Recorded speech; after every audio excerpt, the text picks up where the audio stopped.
If you have ever worked in the world of software development, you may have heard a developer or even yourself say that something is 90% done.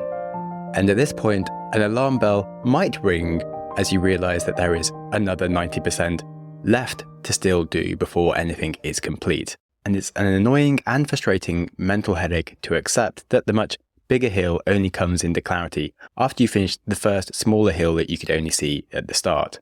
And I can say that with truth as someone who was a developer for a few years and then ran a software development agency for a while. But it's the same with many things. You could write an entire draft of a book, but if you don't go through and rewrite it and get it to something that you can put out and just never publish it, you've actually put 0 books into the world. Some things in life do just need to be completed before there's really any value in the thing being done. It doesn't need to be perfect, but it just needs to be done. In real life, 6 times half a project doesn't equal 3 projects, it equals 0 completed projects. And being a human, which we all are, we can often be tempted to do less than is required. Perhaps we're busy or there are maybe too many options to choose from, and we'll do a bit of all of them. Maybe we are struggling with some unidentified resistance and just unwillingness to face the difficulty head on. There are, of course, many reasons to not finish something, but they are not good excuses. They will not help you. If you only show up and give a little bit, sometimes you will get no benefit at all, and these are the places where less than 1 is still 0. So, hello and welcome to the Growth Mindset Podcast with me, Sam Webster Harris. Today we're having a super short and sharp episode on the delightful differences between things that are either done or not done, areas in life where we should in fact aim to be average or mediocre, and that's actually the best thing we should be doing. And finally, areas in life where we should dedicate our entire passionate and creative energy and everything we have into doing something spectacular. And of course, by learning about these, we're going to know which one is which and when to be doing what. As I've been saying, some things don't need perfection. And often an issue we have with completing things is that the goal maybe is too big and we want to take too many steps all at once and do them all correct. And instead, we actually take some of the wrong steps. To write a book, for example, you don't need to get it all correct on the first attempt. In fact, many authors say it's better to write 5 bad pages a day than 1 perfect page a day.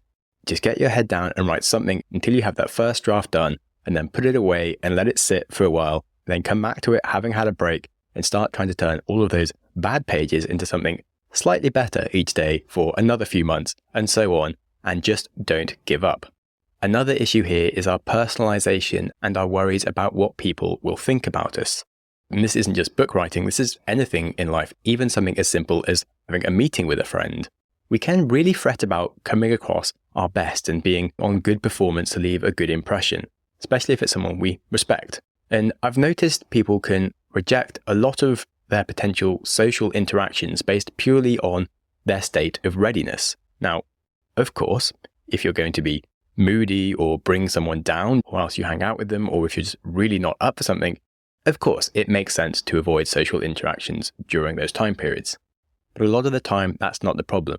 The fact that we're unable to match the expectations in our head of what we want to be versus what we expect we will be. And maybe we have an unrealistic social media-like version of ourselves that we portray to the world that most of the time we're not going to be able to fulfill. And that really shouldn't be blocking you. In fact, one of the most important parts of being a friend is simply being a witness and a part of someone's life and their experiences. If you miss half of them because you want to be on your best, you're missing the point. If you're not ready to have someone to come over to your house because if it's a mess right now, get over it. If you can't just pick up a phone and call someone and you have to arrange a meeting at the time that you'll actually call, again, you need to get over it. We didn't used to be scared of calling people, yet now most millennials and younger can't pick up a phone for their friends at a random time to say hi, other than just their 1 or 2 best friends. Those are the only people they will call. And so trying to arrange a call that never quite happens is not completing the task. You get 0 points for that. If you pick up the phone, say hi for 5 minutes before you get on the train, it's still an actual phone call. And is it perfect? No. Is it actually doing something? Yes. Anyway, those were all some further points around the concept of is a task done, or is it something that you tried to do something and just never completed it, and so you get 0 reward for it?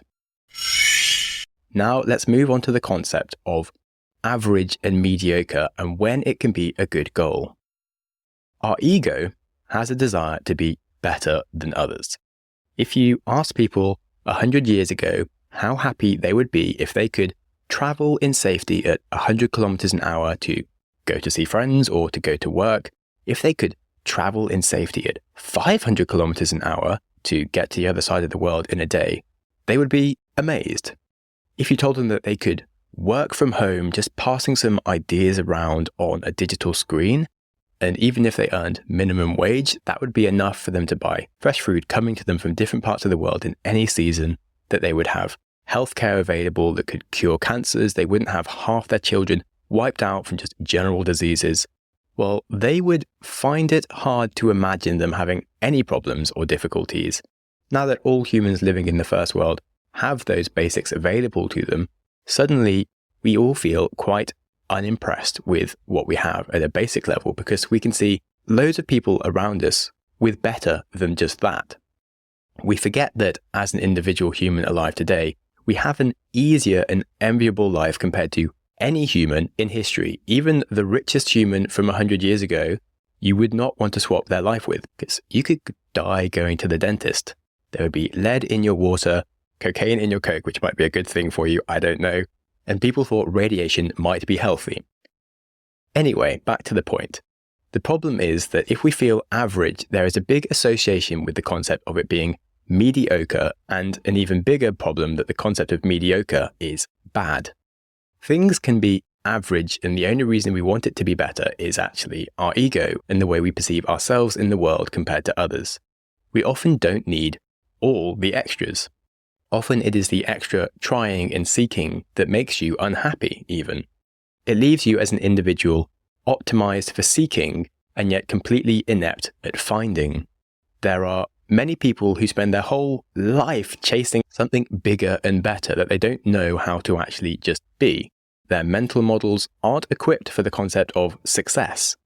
An easy example would be entrepreneurs working so hard in a startup for several years, constantly putting out fires, dealing with unknown amounts of terrible things going on, and suddenly one day they can sell for like maybe a few million, maybe many millions, and they've spent their whole life wiring themselves for stress that they don't even know how to relax. And sure, that's a pretty obvious example that you might not relate to, but perhaps a more inane one is like many people just a to-do list of things that annoy them, like, oh, if the dog was better behaved, if the door was fixed, if my partner would speak to me about this better, if my job paid me like slightly more money, then finally I would be happy. And it's constantly putting happiness just that little bit too far out of reach. There is a classic tale about hard work and achievement, about a fisherman and a businessman. One day, a businessman was at the beach and he sees a man fishing. The man catches a fish after just a few minutes. He takes this glorious shiny fish over to a restaurant just 100 meters away. The restaurant buys it off him and the fisherman packs up for the day and chills out on the beach. Just seems to be relaxing. The businessman, spotting an opportunity, walks over to him and asks him what he's doing. Well, the fisherman says, why, I'm enjoying my afternoon, he says, and I'm just getting ready to go pick up my daughter and we're going to get some ice cream and play. Well, the businessman knows this is a very silly thing. He's like, but you could be fishing, says the businessman. You have a customer happy for your product and you're just wasting your time swanning about on the beach. No, you're a very good fisherman. I saw how fast you were. The fisherman seems surprised. Well, firstly, thank you. I do have a lot of experience and know the waters and can fish very well. But I don't know what you mean by wasting my time, he says. Businessman replies, well, you could still be fishing and making a profit. And with that, you could eventually save up and buy a boat. And then what? Replies the fisherman. Well, of course, with a better work ethic of using all your time and trying a little harder than all the other lazy people around here, you could quickly buy a few boats and you could start a larger fishing company. Oof. But fisherman still looks a bit confused. And then what? Well, of course, after that you could build a factory and you could be selling fish all over the country. Fisherman's still a bit confused. And then what? Well, after like 10, maybe 20 years of real work, why, you could sell the business and retire a rich man to the beach here and maybe even buy that restaurant that pays you just enough to live each day. That's what I mean when I say you are wasting your time, you silly fool. And the fisherman replies, well, why would I do all of that and trade 10, 20 years of my life when I am already here on the beach and can do what I like. The point is that it's actually okay and maybe sometimes even better to be average or mediocre when average is enough and gives you everything you need. And now that we've thought about where maybe being mediocre is good, we can move on to when we should actually aim for perfection or grandiosity. Coming up after the break.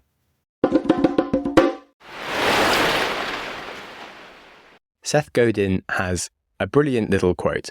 He says that if you are in need of a gathering place, a dry, functional, centrally located facility for your folks to meet, a cathedral is probably way more than you need.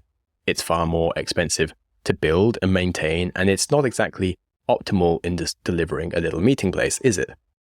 But what if this building needs to fill other functions as well? Perhaps you need to send a message to your membership about longevity, status, commitment. Perhaps it's a signal to the local governments that you have real resources and you're not to be trifled with. Or perhaps it's a beacon designed to attract people who haven't heard about your work. Or maybe it is something that you build simply because you can. When we rush to be serviceable, for efficiency, we race to the bottom. But the thing that we are working on is a rare chance to contribute something far more than the least we could get away with. You can't build a cathedral every day, and you can't do it cheaply. But sometimes we get the chance to create something that really matters. So, thank you, Seth, for that answer.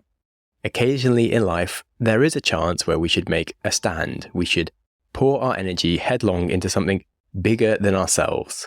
Sometimes for a reason no better than because we can. What is the point of potential if you never use it? And when I say that, I do sincerely believe that most people don't get slightly close to achieving their potential. It is one of the reasons I run this podcast after all, to help nudge you, the listener, a little bit closer to meeting your potential. In 1969, man walked on the moon, and it's so difficult for us to do that and outrageously expensive to do that we've actually lost the ability to do it for the past 50 years. But why did they bother? Because they wanted to push the limits of what humans could do, and they wanted to learn. Because we could. Now, do you need a really concrete reason to cycle around the world, or to write a fantasy novel, or to run the length of Africa? Shout out to Russ Cook for just running the length of Africa. No, you don't need a good reason for doing it. But if you can do it, you certainly should. So, backtracking to what we've learned in this podcast, sometimes we have decisions that we need to make, and we need to understand what the requirement for the task is to be done that we are doing. Is this a task that just needs to be completed, and if it isn't finished, there's no point in even starting? Is this a task that you should aim to be average in and just enjoy yourself, and not waste time getting lost in trying to do something to please other people's standards that aren't your own? Or finally, is this a task that needs to be grander, that needs to be the place where you make your stand and just do something absolutely nuts that fulfills your potential? Perhaps for no other reason than because you can.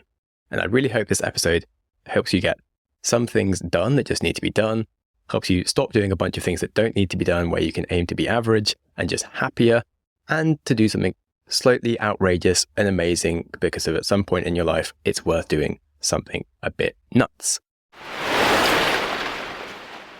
If you think anyone would enjoy this episode, please share it with them, because that is how we grow. If an idea was sparked in your imagination and you had an aha moment, share it in the reviews and comments, because it helps me know what kind of things I should be making. And feedback is, of course, a gift. And if you think I did help, and if you might enjoy working with me as a coach perhaps, well, I'm giving away 2 free months of coaching to a prize winner in a competition that you can play. It's pretty simple. You just have to subscribe to my new podcast, How to Change the World, about the history of innovation, and send me an email showing a screenshot. And bonus points if you can give it a rating. That's about it. Otherwise, as always, the listeners can book a short call with me on Wednesdays, because I like to get to know people. And on that, don't put off your happiness in life until some future goal, when every day of your life is lived one day at a time until it is over. So the more of those days that you can enjoy, the better, rather than using your time hypothetically to bank some future happiness that you might never even experience. as they positively say, get busy living or get busy dying. Thank you so much for listening. Go you! Your consistency to reach the end of an episode is legendary. My hero! If you have any ideas or feedback for the show, I'm always interested to hear from you. You're the best! Studies show we need time for information to sink in, so I'm going to give you a 5-second pause. Silence. To reflect on one idea from the show before you jump back into your busy life. Ready and go.